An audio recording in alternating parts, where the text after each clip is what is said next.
네, 김정아 기자 안녕하세요. 안녕하세요. 강남구와 서울시의 갈등으로 미뤄졌던 이 현대차 사옥 조성이 급물살을 타게 된 것으로 보입니다. 갈등이 좀 해결된 건가요? 네, 갈등이 해결됐다고 보기는 좀 어려운 상황이긴 한데요. 그동안 강남구가 현대차의 공공기여 사용을 둘러싸고서 서울시와의 이견이 먼저 해결돼야 된다라는 입장을 계속 고수를 해왔습니다. 네. 현대자동차가 10조 원에 사들였던 한전부진의 변전소 이전 허가와 신축 방침을 오늘 강남구가 발표를 했는데요.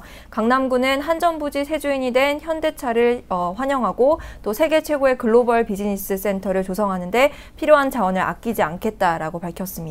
네, 그런데 그동안 강남구는 계속해서 서울시와의 갈등 해결을 먼저 하겠다 이런 입장을 보였었습니다. 네, 그렇습니다. 하지만 강남구는 오늘 발표를 통해서 수백조 원에 달하는 공공이익을 낼 수 있는 현대차 사옥 조성 사업을 마냥 발목을 잡긴 어렵다라고 그래서 결단을 했다라고 설명을 했는데요. 현대차는 또 지난달 24일 매입금 잔금을 완납을 하면서 변전소 부지도 소유하게 된 것으로 전해졌습니다. 네. 이번에 구의 결정에 따라서 한전부지 지하에 있는 변전소는 부지 내 가장자리로 옮겨질 전망입니다. 네. 사실 서울시와 강남구의 갈등이 바로 이 공공기여금 때문인 걸로 알고 있거든요. 어느 정도 액수인 건가요? 네, 현대차는 앞서서 서울시에 105층 규모의 글로벌 비즈니스 센터를 건립을 하고 공연장도 조성하는 등 신사옥 사업 계획을 제출했는데 이에 따른 공공기여금은 1조 7천억 원에 달합니다. 네. 한편 강남구는 중앙정부와 서울시에 영동대로 원샷 개발에 착수해달라고 요청을 했었는데요. 구는 GTX와 KTX, 미래에서 신사선, 동부간선도로와 영동대로를 잇는 지하로를 통합개발해야 한다라고 주장을 했습니다. 구는 현대차의 GBC와 호텔 또 대규모 공연장이 완공이 되면 맞은편에 있는 한국무역협회와 쌍벽을 이뤄서 세계 경제인들이 붐비는 곳이 될 텐데 영동대로의 지하교통망 등 기반시설 확충이 없이는 불가능하다라고 입장을 밝혔습니다. 네, 갈등이 완벽히 봉합된 모양새는 아닙니다만 개발의 속도를 낼 수 있게 됐다는 점에서는 환영할 만한 일인 것 같습니다. 나머지 갈등들도 꼭 해결되기를 바랍니다. 네, 자 다음 소식입니다. 또 다른 갈등 지역이죠. 서울역 고가도로 공원화 사업과 관련한 국제 워크숍이 열린다는 소식이네요. 네, 그렇습니다. 오는 29일 0시를 기해서 서울역 고가도로의 차량 통제가 시작이 됩니다. 네. 차량 통제를 한 10여일 정도 앞두고 막판 여론 형성을 위해서 서울시가 국제 워크숍을 개최를 하는데요. 16일부터 시작이 되는데 사흘 동안 중구 만리동에 있는 전망대에서 서울시립대 고가산책단과 공동으로 해서 서울역 고가 운영 전략 과 주변 지역의 창조적 도시재생 전략 마련을 위한 국제 워크숍을 개최를 합니다. 네. 이번 워크숍은 보행길이 된 서울역 고가를 주제로 해서 지난달에 열렸던 워크숍에 이어서 두 번째로 열리는 워크숍입니다. 네, 그런데 이 워크숍이 이번이 마지막이 아니라고 하더라고요. 몇 차례 더 예정돼 있다고요? 네, 내년 8월 달까지 모두 7번 예정이 돼 있는데요. 네덜란드 창조산업지원기금의 지원을 받아서 앞으로 성요셉 아파트, 국립극단과 청파동 일대, 또 만리동 봉제공장, 염천교 수제화 거리 등을 주제로 열 계획입니다.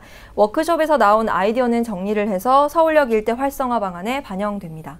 네, 이게 국제 워크숍이면 해외 도시재생 전문가들도 많이 오는 건가요? 네, 그렇습니다. 네덜란드 라드바우드 대학의 어윈 반덴 클라벤 교수와 암스테르담의 도시 디자인 회사 우르안의 디렉터 등 네덜란드의 도시재생 프로젝트 전문가들이 많이 참여를 하고요. 네. 또 국내 전문가 50여 명도 참여를 한다고 합니다. 참석자들은 남대문 시장과 주변 지역을 답사를 해서 도시개발에서 이해 당사자 이견 조율 과정의 경험을 조율을 한다고 하는데 일반 시민들도 페이스북으로 사전에 등록을 하면 참여가 가능합니다. 네, 서울역 고가공원 사업에 대한 기대만큼이나 우려도 참 많습니다.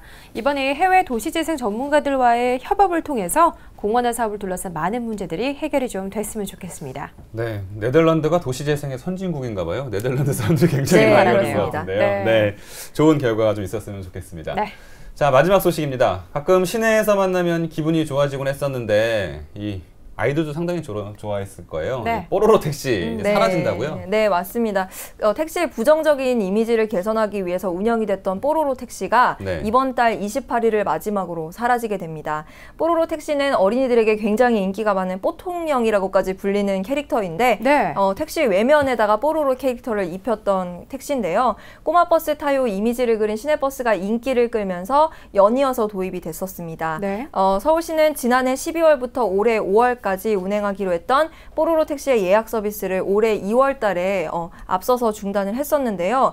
운행 첫 달인 지난해 12월에는 예약 건수가 187건으로 인기가 높았었는데 올해 2월 달에는 40건 수준으로 급감을 했었습니다. 네, 그렇다면 그 이유를 좀 짚어봐야 될 것 같은데요. 인기가 떨어져서 이 택시도 없어지게 된 건가요? 네, 그 이유가 가장 크다고 보시면 될 것 같고요. 네. 또 이게 예약제다 보니까 대기 시간이 길어지고 또 택시기사분들이 예약을 받게 되면 해당 장소로 이동할 때까지 손님을 태울 수가 없기 때문에 손해가 굉장히 컸습니다. 네. 이런 이유 때문에 서울시가 예약 건수당 택시기사분들에게 15,000원씩 보조금을 지급을 했었는데 서울시로서도 이게 굉장한 부담이었거든요.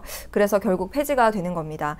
예약제 폐지 이후에 올해 3월부터 6월 달까지 서울대공원에서 탑승 행사를 운영을 했었는데 이용률이 저조했고 7월부터는 광화문 광장에 있는 세종대로에서 임시승차대 2곳을 설치해서 운영을 해왔었습니다. 그런데 이마저도 택시기사와 시민들의 참여가 많이 저조해지면서 지난달 행사에는 20회 운영을 하는데 80명만 참여를 했었고 택시 차량도 5대만이 참여를 했었다고 합니다. 아이고, 네, 그런데다가 저작권자인 아이코닉스도 연 1,000만 원의 저작권 사용료를 서울시에 요청을 해서 서울시로서는 지속하기 어렵다라는 입장입니다.